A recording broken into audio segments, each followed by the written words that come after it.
A very good day indeed to you. I'm JT Tebehadi. This is the Navigate, my own personal vlog on Focus Media SA. Of course, on Focus Media SA, it's not only the Navigate that we offer to our followers, subscribers, and viewers at home, but we also offer quite a plethora of programming, including and very interestingly coming up on Let's Look at It Once Again with JT Tebehadi. Of course, we are bringing in guests, very interesting guests, people of interest in the region where I am. We are coming live to you right now from East London, and it's very raining today. In fact, I took some shots earlier on before I started this, so I'm gonna just cue that in and play that for you so that you can see rainy situation outside here in East London. And of course, at the same time, it's what is welcome because the rain is good.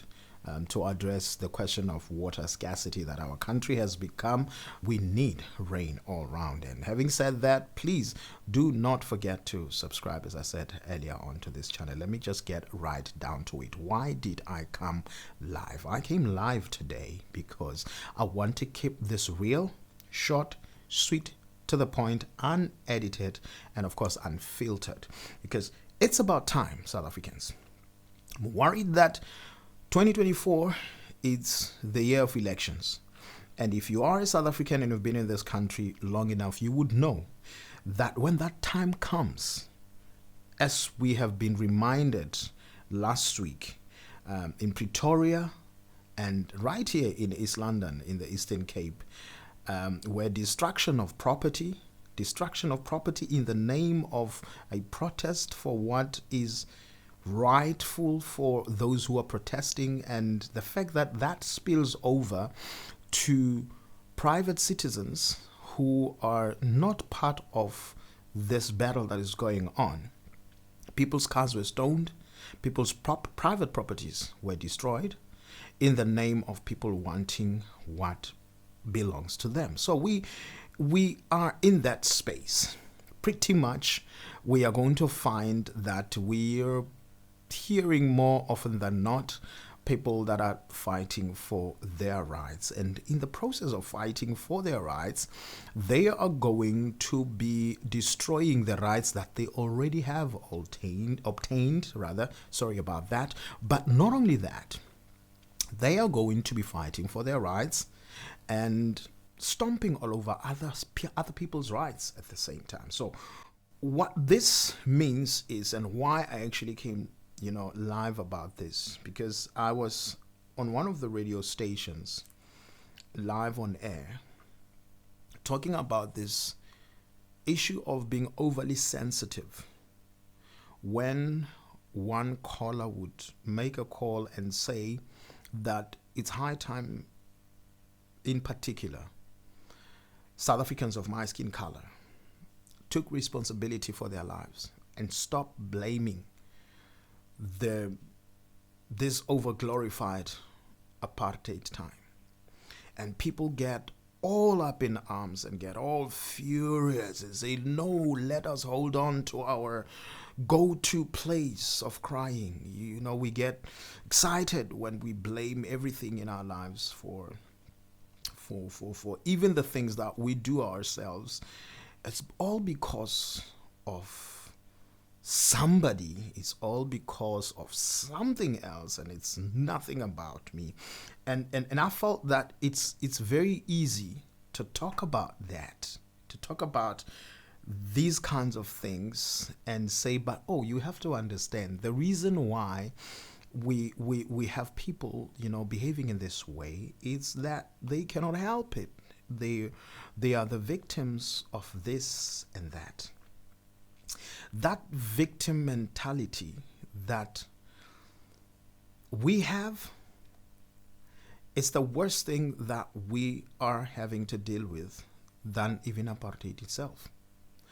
And there is nothing that is more, disheartening than seeing a person or a people that have such an enormous ability, such enormous capability, such enormous potential, moving away from what they have and going to run after what they don't have. It is really disheartening. And I remember at some point I said, it gets so frustrated. There goes English. It gets so frustrating when you see a person that is perfectly capable of turning their life around, and you see that person doing the opposite and not wanting to take responsibility for their own life, not wanting to take responsibility for their own actions. And that on its own becomes a big problem. And a lot of the times, and this is what normally happens when you talk the way I'm speaking right now, there's probably already 1,000 people that are standing by to actually hurl insults, to start, checking out stuff that will destroy me and put me down just so that they can shut me down. And that has been the way we treat around issues of development and issues of growth. And I'm here today on the Navigate because over the years, I've satisfied myself that there is no man and there is no woman that can liberate me. There is no man, there is no woman that can liberate my people except my people liberate themselves. There is no man, woman, or any institution that can liberate me more than I can liberate myself. And that comes with a lot of responsibility. That comes with a lot of highs and lows. More than anything, it comes with the responsibility to always check what my role is in my own personal development and my own personal well-being. It all comes down to me. Now, one of the worst things that we can do as a people, that I can do for myself, is to blame everybody else for my demise and spend years, spending years and spending time and spending every little second that I have blaming somebody else for the reasons why I do not progress in life, why I'm not becoming better and making myself and my situation better than it was the previous day.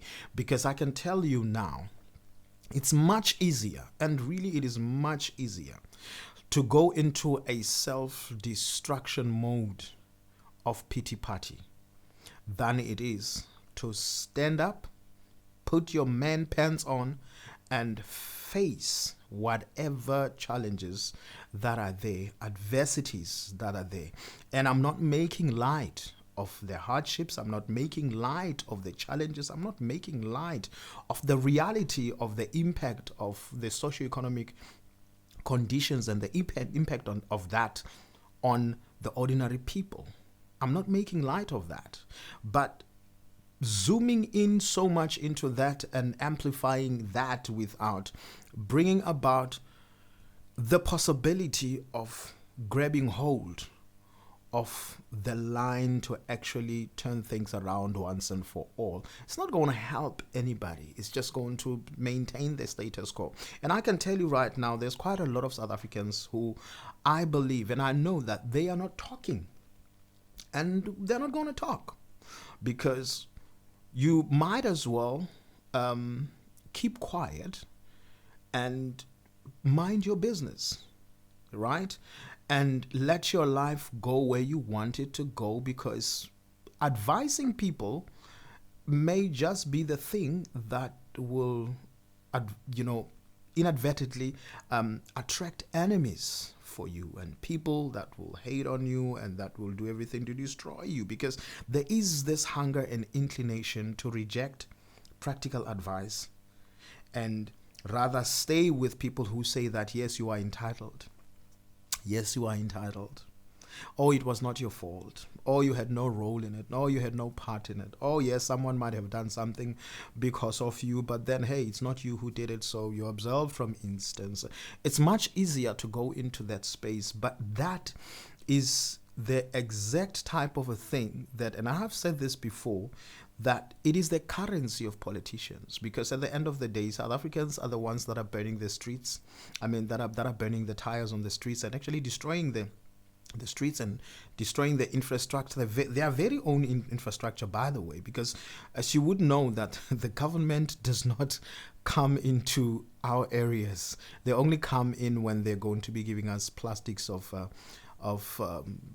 sponsored food that is close to expiry date, and to say that they're doing that in the interest of the well-being of the South African, that they're only going to come in at that particular time. But more than half the times, the streets that are having potholes, it's you and me who are actually having to dodge those potholes. More than half the times, it's you and me who have to sleep without water, without knowing if we're going to wake up with water the following day, or who's going to be waking up without electricity the following day, who are not going to be able to go and do business because there is no electricity, who's actually going to struggle to get to work because there is no transport in places where we're living, who are actually going to struggle with just simple issues of bread and butter in the house because prices are going up left, right, and center, and the strength of our currency is going to the dogs. You and I are going to have to deal with that, whether we want to bury our heads in sand and let our blessed behind be out in the air. It's neither here nor there. It doesn't make any difference. It doesn't change any difference. It doesn't make our situation any better. If anything, it makes it worse.